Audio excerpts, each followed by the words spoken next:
Assalamualaikum warahmatullahi wabarakatuh. Perkenalkan, saya Sinda Arnelia, mahasiswa Universitas Riau, Program Studi Pendidikan Bahasa dan Sastra Indonesia, Angkatan 2020 dengan NIM 2005113127. Sebelumnya, saya ingin berterima kasih kepada dosen pengampu mata kuliah Sejarah Sastra, yakni Bapak Dr. Mangatur Sinaga M.Hum, yang telah memberikan saya kesempatan untuk menampilkan video ini. Baiklah, pada video kali ini saya membahas mengenai legenda Kolam Loyang yang merupakan asal-usul nama Desa Klayang. Kolam Loyang ini berada di Desa Klayang, Kecamatan Rakit Kulim, Kabupaten Indragiri Hulu, Provinsi Riau, Indonesia. Cerita Kolam Loyang ini mengisahkan seorang datuk dari Kerajaan Indragiri yang menikahi seorang bidadari dari Kayangan. Untuk lebih tahu, mari kita simak ceritanya dan tonton sampai habis.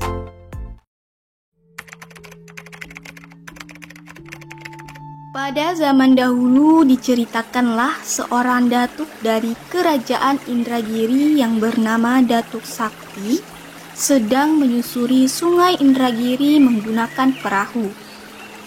Menjelang sore tiba, ia berhenti di tepi sungai dan masuk ke dalam hutan untuk mencari tempat beristirahat. Tibalah ia di tepi sebuah kolam yang sangat jernih. Ketika ia beristirahat, tiba-tiba Datuk Sakti melihat sekumpulan wanita turun dari langit lalu mandi di kolam yang jernih tersebut. Di balik pohon, Datuk Sakti mengintip para wanita itu sambil terkagum-kagum. Selena hari sudah mulai senja, para bidadari pun selesai mandi. Kemudian langsung mengambil selendangnya dan segera terbang ke langit dengan cepat. Karena terpesona dengan kecantikan para bidadari, Datuk Sakti sangat ingin menjadikan salah satu dari bidadari tersebut sebagai istrinya.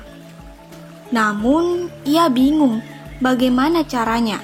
Tiba-tiba ia memiliki ide mencuri salah satu selendang bidadari agar bidadari tidak bisa kembali ke Kayangan.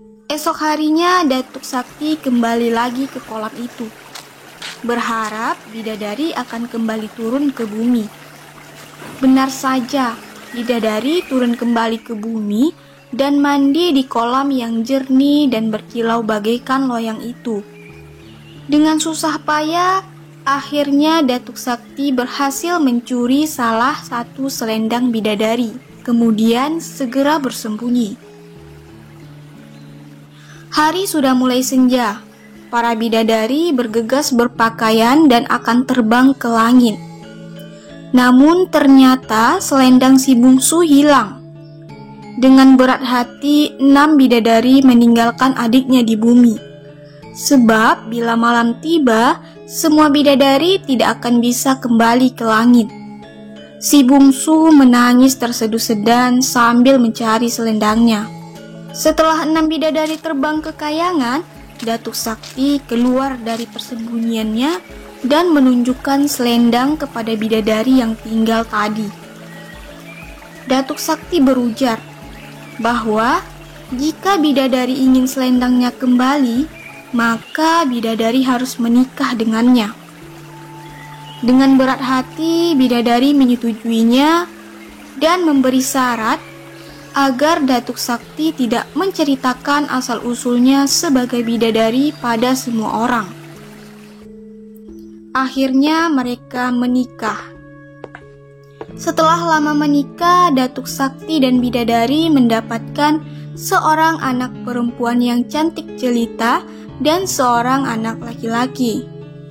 Mereka hidup bahagia, tentram, dan sejahtera. Namun, tiba di suatu masa, Datuk Sakti tidak sengaja menceritakan asal-usul istrinya yang berasal dari Kayangan. Karena Datuk Sakti melanggar janjinya, maka bidadari marah dan kecewa.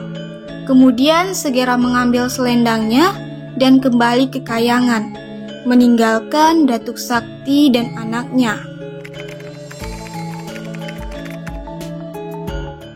Dengan adanya cerita ini, daerah sekitaran kolam loyang diberi nama Kloyang, yang diambil dari kata kolam dan kata loyang. Disebut kolam loyang karena katanya dahulu air kolam tersebut jernih dan berkilau bagaikan loyang. Saat ini desa tersebut telah berkembang dan dikenal dengan nama Klayang. Fungsi kolam loyang saat ini bagi orang-orang ialah untuk melihat jejak sejarah asal-usul nama desa Klayang, yang di dalamnya terdapat cerita Datuk Sakti dan seorang bidadari. Dan cerita kolam loyang ini merupakan salah satu ikon kebudayaan masyarakat Klayang.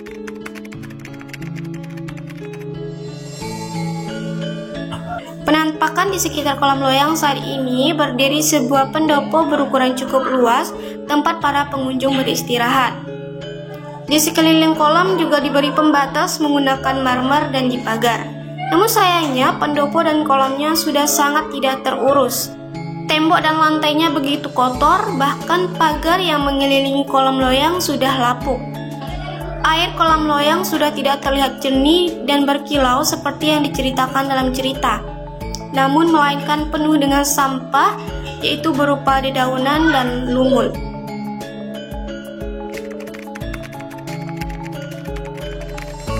Setelah mendengarkan cerita kolam loyang tadi, maka ada nilai yang dapat kita ambil dari cerita kolam loyang tersebut.